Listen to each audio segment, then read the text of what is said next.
Yes myth, આટલી કન્ટ્રીમાં તમારા વિઝા રિજેક્શન થયા, ઇવન તમે કીધું છેલ્લે તો તમારે પેલું રિફ્યુઝલ લેટર પણ આવી ગયો. આટલી બધી વાર હાર્યા પછી ફરી એકવાર ટ્રાય કરવાનું તમારામાં મન કઈ રીતે જાગ્યું? બધું સેટલ હતું. હા. એમપી ક્રિએશન કહેવાય ને, હું મારા માટે એવું કહું છું, જો આપણે કશું કરતા હોય ને તો એના માટે ફૂલ કોન્ફિડન્સ રાખવાનો. આજે તમે ચાની ટપરી પણ ચાલુ કરો ને તો એના માટે ફૂલ કોન્ફિડન્સ રાખવાનો. તો આજે હું એમપી ક્રિએશન માટે ફૂલ એવું કહું છું, એમપી ક્રિએશન એક બ્રાન્ડ છે અને હું એને માનું છું. કોઈ કહે કે ના, પણ હું માનું છું કે એ બ્રાન્ડ છે. હું મારા ભાઈને બી કહું છું કે આ એમપી ક્રિએશન એક બ્રાન્ડ છે. મારા મિત્રો બી કહે ને બ્રાન્ડ છે આ વસ્તુ, અને ઘણા લોકો એ વસ્તુને એક્સેપ્ટ કરી છે. કેમ બ્રાન્ડ છે?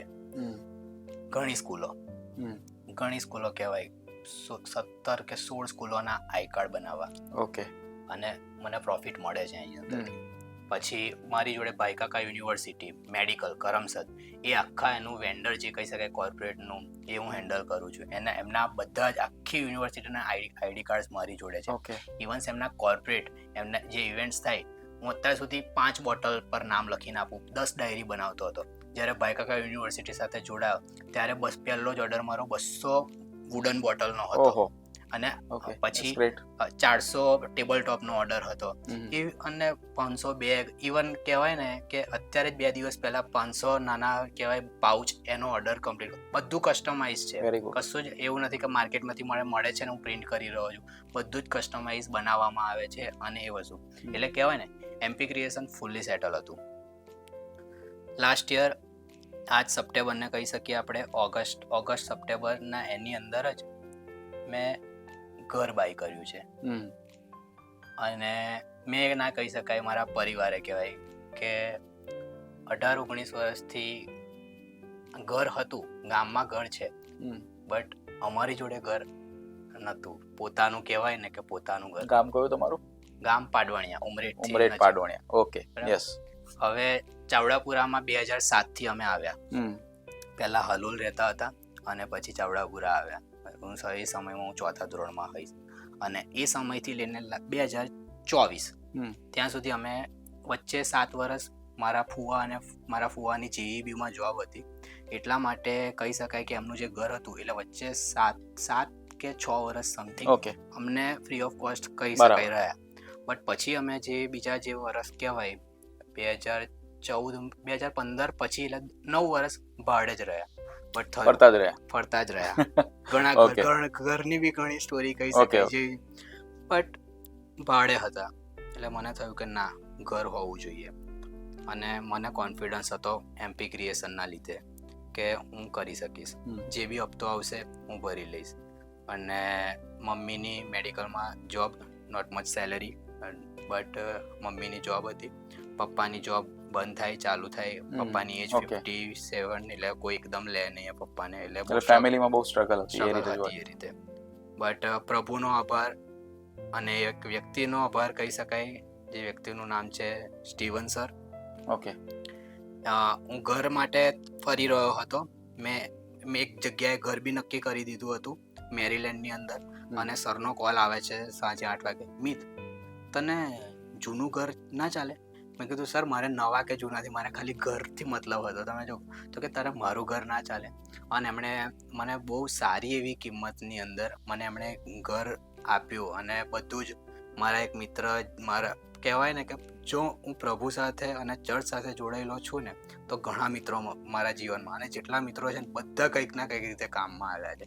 અને એમાંનો બી એક મિત્ર જોયલ કરીને કહેવાય ને, મને ખાલી એકાઉન્ટ, લોન ખોલવા માટે ખાલી એકાઉન્ટ ખોલાવવું પડે બેંકની અંદર. બરાબર.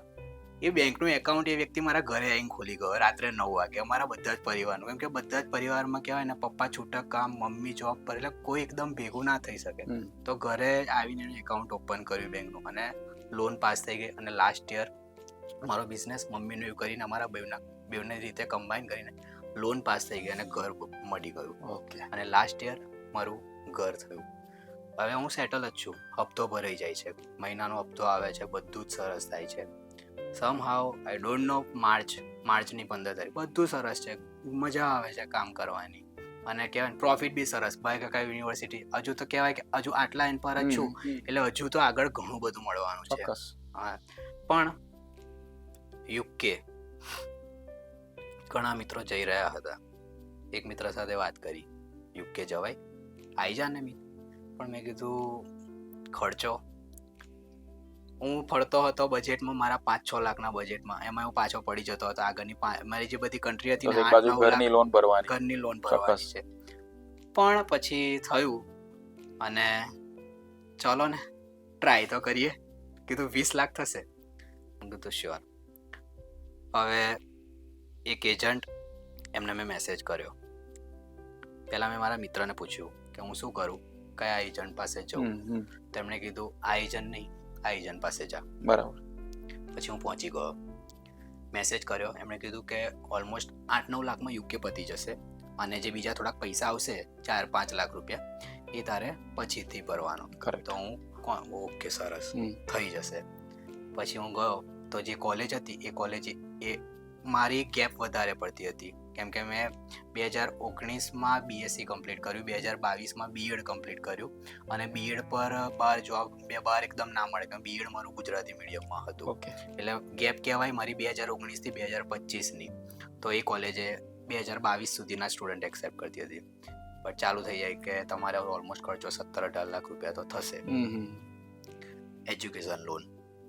અને પ્રભુનો આભાર, તૂટતા તો આમ એવું કહેવાય ને, ધીમે ધીમે કરતા ખબર નહીં શું થયું, ઓલરેડી પ્રશ્ન આવ્યો કે તમારી ઓલરેડી લોન ચાલી રહી છે, હોમ લોન, તો તમને લોન ના મળે.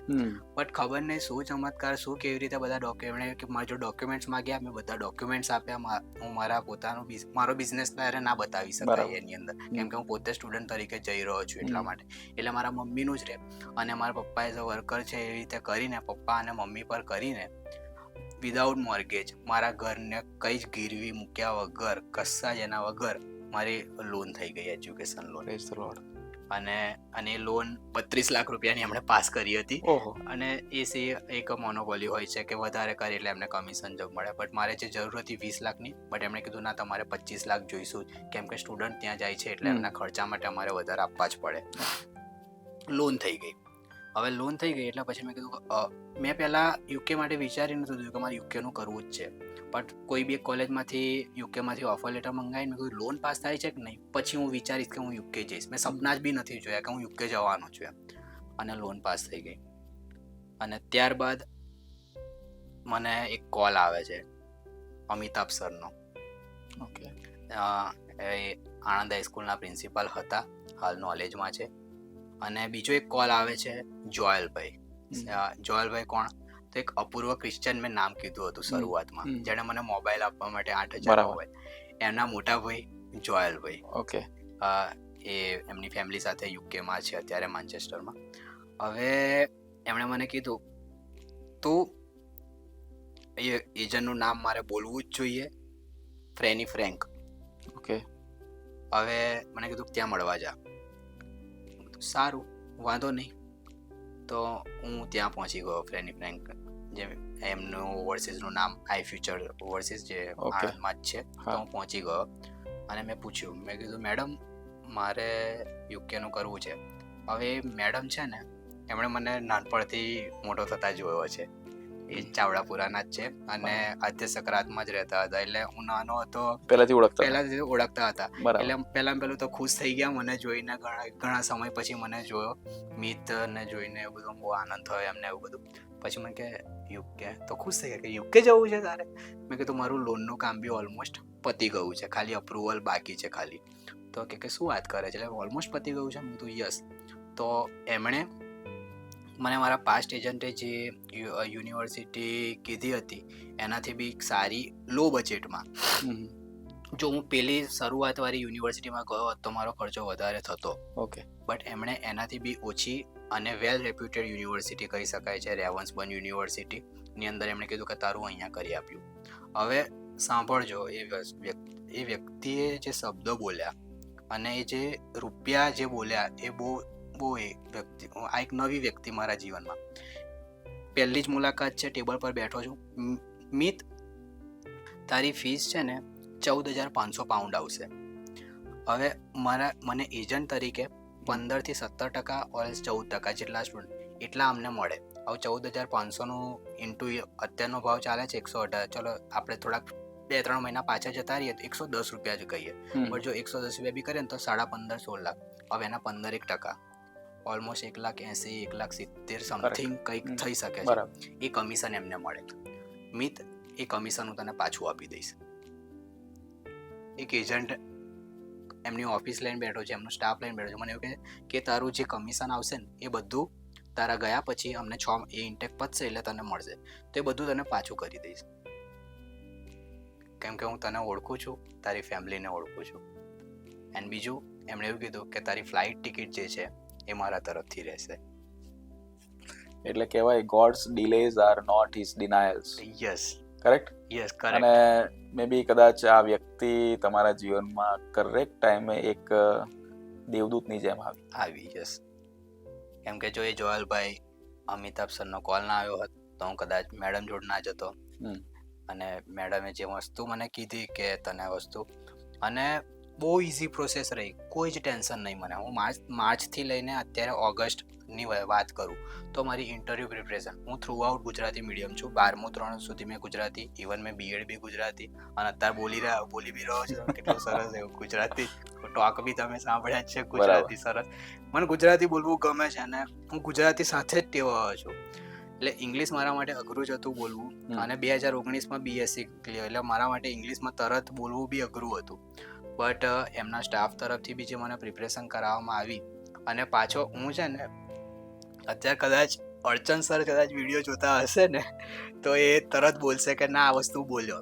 સૌથી વધારે ટોકે ને તો મને એ કે તારા ગ્રોથ પર પણ ધ્યાન આપ, તું વધારે પડતો ચર્ચ બાજુ બી જઉં છું, જે સમય બહુ વધારે આપી રહ્યો છું તું. તો એવી રીતે હું જે ચર્ચમાં, તો મારી ઇન્ટરવ્યૂ પ્રિપરેશન કરવાની છે ને, પણ મેં ઇન્ટરવ્યૂ પ્રિપરેશનને છોડીને સ્પોકન ઇંગ્લિશ કેમ્પમાં આવી ગયો હતો. અને મારી સાથે મારો મિત્ર ધ્રુવલ પણ યુકેનું કરી રહ્યો હતો. એ ઇન્ટરવ્યૂ પ્રિપરેશન એને શરૂ કરી દીધું. હું 15 દિવસ ત્યાં સ્પોકન ઇંગ્લિશ કેમ્પમાં, મેં 15 દિવસ લેટ શરૂ કરી ઇન્ટરવ્યૂ પ્રિપરેશન. મારો ઓફર લેટર બી આવી ગયો રેવાન્સબર્ન યુનિવર્સિટીની અંદર. અને પહેલા જ દિવસે ગયો, મને કીધું કે વાય યુકે ક્વેશ્ચન તૈયાર કરો. ઇન્ટ્રોડક્શન તો તમને આવડશે ઇંગ્લિશમાં? હા, ઇન્ટ્રોડક્શન હું બોલી લઈશ મારું ઇંગ્લિશમાં. મને કે વાય યુકે એ કરી દેવાનું છે એ ક્વેશ્ચન. શ્યોર. પછી મેં તો બીજો કે why this university, why not India, આવા ક્વેશ્ચન્સ છે. બધું ડન. અને ખતરનાક, હું એ દિવસે જાઉં છું અને ઘરે ગયો રાત્રે 8 વાગ્યા, 8-9 સમથિંગ કંઈક વાગ્યા હશે, મને મૂક ટેસ્ટ આવી ગયો. અને એ યુનિવર્સિટી રિપ્રેઝેન્ટેટિવ હોય ઇન્ડિયાની અંદર, એ લોકો એ લેતા હોય, એમણે મારું આખું ઇન્ટરવ્યૂ લીધું અને હું બોલી ગયો બધું ઇન્ટરવ્યૂની અંદર, બધું બોલી ગયો. લાસ્ટમાં મને ખાલી પૂછ્યું કે tell me your course contents. તો મેં કીધું કે ના, એના માટે હું પ્રિપેર નથી, મેં પ્રિપેર નથી કર્યા કોર્સ કન્ટેન્ટ. તો કે નાઇસ, વેરી ગુડ, થોડીક પ્રિપરેશન કરી દેજો, અકોમોડેશન કઈ જગ્યાએ છે, તમારે ત્યાંનો એક્સપેન્સ કેટલો થવાનો છે એ પ્રિપેર કરી દેજો. અને પછી મેં 6 દિવસની અંદર ઇન્ટરવ્યૂની પ્રિપરેશન કરી. મેડમે બી મને સરસ કહેવાય કે ફ્રેન્ડી મેડમ જે છે ને, એમની સામે ઇન્ટરવ્યૂ આપવા માટે લોકો બીવે, એ જબ્બર ક્વેશ્ચન પૂછી કાઢે. એ પહેલા દિવસ મને બી ઉડાવી દીધો હતો. અને અંદર જે મેડમ હતા, આફરીન મેડમ, એમની સામે બધાને ગમે, તો મને આફરીન મેડમ સાથે ના ગમે. મને ફ્રેન્ડી મેડમ ઇન્ટરવ્યૂ લે એમાં મને મજા આવે. તો એમણે 6 દિવસની અંદર મારું ઇન્ટરવ્યૂ, અને જે દિવસે ઇન્ટરવ્યૂ હતું મને સવારે કોલ કર્યો 8 વાગે. મને કે મિત ઉઠ. મેં કીધું હા બોલો ને, ઇન્ટરવ્યૂ લેવું છે મારે તારું. અને એમણે સવારમાં મારું 35-40 મિનિટ ખતરનાક રીતે ઇન્ટરવ્યૂ લઈ લીધું એમણે તો. અને પછી એવું બી પૂછે કે tell me your favourite animal name અને ડિસ્ક્રાઇબ ઇટ. મેં કીધું આવું બધું કેમ ન આવે મેડમ, કે ના તારું બોલવાનું છે. અને સવારની અંદર તો મને એ બધું, સવારે ઉઠ્યો અને પલંગમાં એ ઇન્ટરવ્યૂ આપી દીધું. બપોરે ઇન્ટરવ્યૂ આપ્યું મેં. અને એ ઇન્ટરવ્યૂ કહેવાય ને, યુકે માટે જો તમે એ ઇન્ટરવ્યૂ ક્લિયર કરી દીધું ને, પછીની બધી પ્રોસેસ બહુ ઇઝી હોય છે. કહેવાય ને કે 90% તમારા વિઝા આવી ગયા, એ જ રીતે કહેવાય. એટલે ઇન્ટરવ્યૂ મેઇન છે તમારું, જેને ક્રેડિબિલિટી ઇન્ટરવ્યૂ કહેવાય. સો હવે શું થયું કે મારી આખી બધી પ્રોસેસ બહુ ગગડતી જ જતી હતી. તો બપોરે 1:30 વાગે મારું ઇન્ટરવ્યૂ હતું. સરસ રીતે મેં ઇન્ટરવ્યૂ આપ્યું, બહુ સરસ રીતે બોલ્યો હું. આવી રીતે પાછા આમ ટોક આપતો હોય ને એ રીતે જે શીખ્યો હતો ને ચર્ચને, તો આમ ટોક આપતા આવી રીતે ભાઈ યુકે, તો આવી રીતે મારો હાથ બી હલ્યા કરે આવી રીતે બોલવામાં. અને ખુશ રીતે પેલા એમણે કીધું કે will share your feedback to your agent. તો સરસ રીતે એમણે, અને હું ગતો રહ્યો વઘારેલો બોઇલ પપ ખાવા માટે, જે મારો ફેવરેટ પપ છે. અને અત્યારે એક વ્યક્તિ હસતો હશે કે વિડીયોની અંદર, રેહાન, ઓકે, એને આપણે પછી રાખીએ. અને પછી એ વ્યક્તિને તો વઘારેલો બોઇલ લેવા ગતો રહ્યો. મેડમને કીધું તમે વઘારેલો બોઇલ ખાજો, તમને મજા આવશે. ને હું લઈને આવી ગયો. અને તમે નહીં માનો, મારું ઇન્ટરવ્યૂ પત્યું હતું ઓલમોસ્ટ 1:45 કે 1:50, બરાબર છે, સોરી 2 વાગે પતી ગયું હતું. મારા મેલની અંદર 2 ને 10 આવી ગયું હતું કે Mit Kumar you have successfully clear your interview. અને હું ભાઈ 3 વાગે જોઉં છું કે ઓકે આ મેસેજ બી મારામાં આવી ગયો, વગેરે બોઇલ ને બધું લઈને આવી ગયો, બીએલ જોઈ બધું ક્લિયર ઇન્ટરવ્યુ પહેલી જ વખતની અંદર. અને પછીની ધીમે ધીમે કાસ અપ્લાય કરવામાં આવે છે. એ કાસ આવી જાય એટલે પછી ડાયરેક્ટ વીએફએસમાં. એ બી બહુ ગગડતી રહી.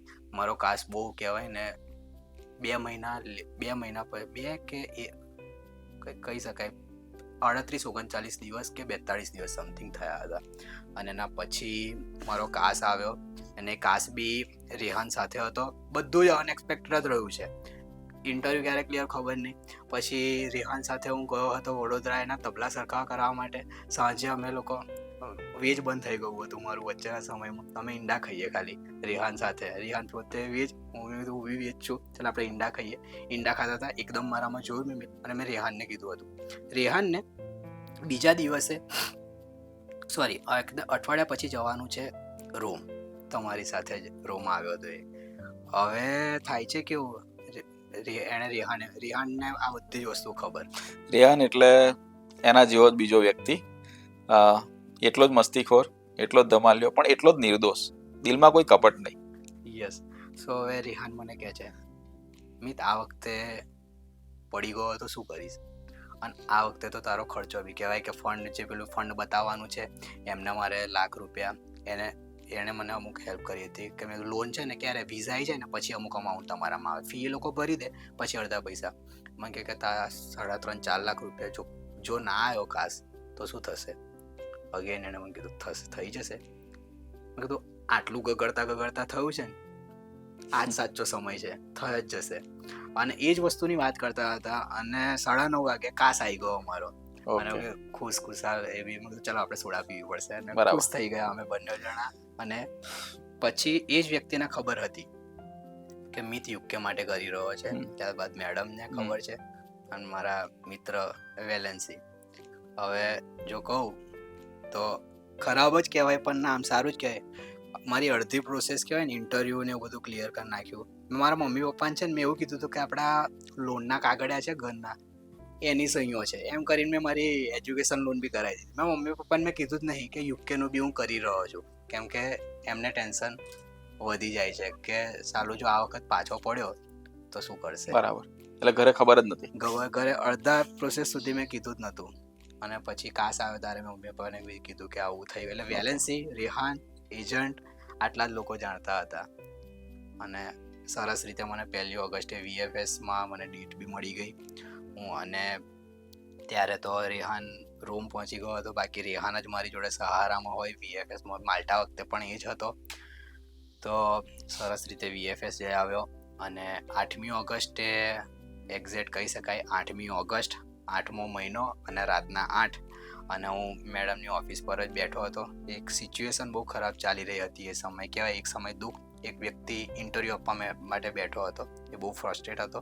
અને એક સમય બાજુ મારું ખુશી આવી ગઈ હતી કે વિઝા આવી ગયા. અને એ બહુ અલગ જ અનુભવ હતો મારા માટે. અને રેહાન જ્યારે આવી રહ્યો હતો, તમે લોકો ત્યારે ટ્રેનમાં હતા. અને આવી રીતે મારા યુકેના વિઝા આવી ગયા. અને એકદમ ગબડતા જ આવ્યા છે. અને પ્રભુનો જ આભાર છે એની અંદર. યસ મિત, બહુ ઉતાર ચઢાવ આવ્યા.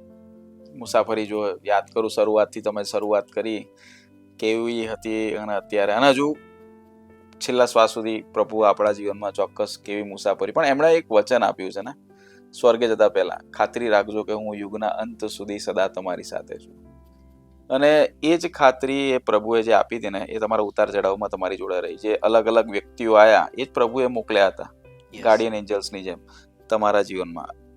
ખાસ હું એક વાત કહેવા માંગુ છું, હું કોઈની અગેન્સ્ટ નથી, ઇવન જે યુથ બહાર જાય છે એની અગેન્સ્ટ નહીં, બટ જે યુથ અહીંયા છે અને જે હારી જાય છે, એમને એક મેસેજ તમારે આપવો હોય તો અત્યારે શું આપશો? યસ ફાધર, હું શ્યોર મેસેજ આપવા માંગીશ યુવાનો માટે. જે યુવાનો બહાર જવા માટે પ્રયત્ન કરી રહ્યા છે એ લોકો હારશો નહીં, તમને તમારું રિઝલ્ટ મળશે.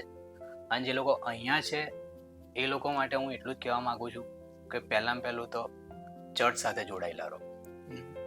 એ વસ્તુનો મેં અનુભવ કર્યો છે. જો તમે ચર્ચ સાથે જોડાયેલા રહેશો ને તો તમારા જીવનની અંદર બધા જ કામ સફળ થશે.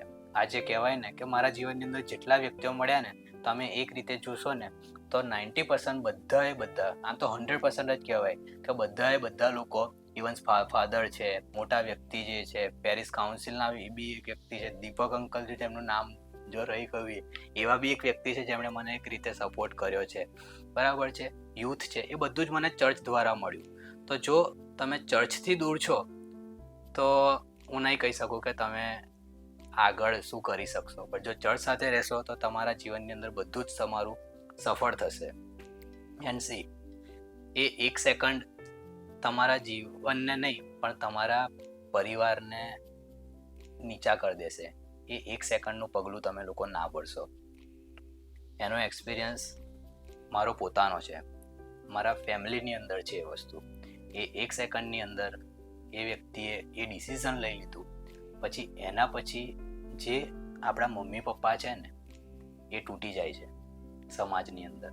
એ શું કરવું, આમ એ લોકો, તમે જે જગ્યાએ બેસતા હતા, જે જગ્યાએ તમે સૂઈ જતા હતા, જે જગ્યાએ તમે જમતા હતા, એ બધું જ એમને યાદ આવે. હું અત્યારે ખુલ્લેથી કહું છું કે લવ ફેલિયર થાય તો એ છોકરો હોય કે છોકરી હોય, એના માટે પોતાના મમ્મી પપ્પાનું વિચારો અને પગલું ના ભરશો. જો સ્ટડીની અંદર તમને થાય, ટ્રાય કરો, ટ્રાય એન્ડ ટ્રાય, તમને સક્સેસ મળશે ને મળશે. કહેવાય 5 વખત કન્ટ્રી ટ્રાય કરી છે મેં, અને પછી જો 6ઠી વખત યુકે. અને મારી પેલી કન્ટ્રીઝ બધી કેવી હતી, 4 લાખ રૂપિયાની, 5 લાખ એવા બજેટમાં હતો, અને એ ના થયું અને મેં ક્યાંક 20 લાખ રૂપિયાનું. સાહસ છે.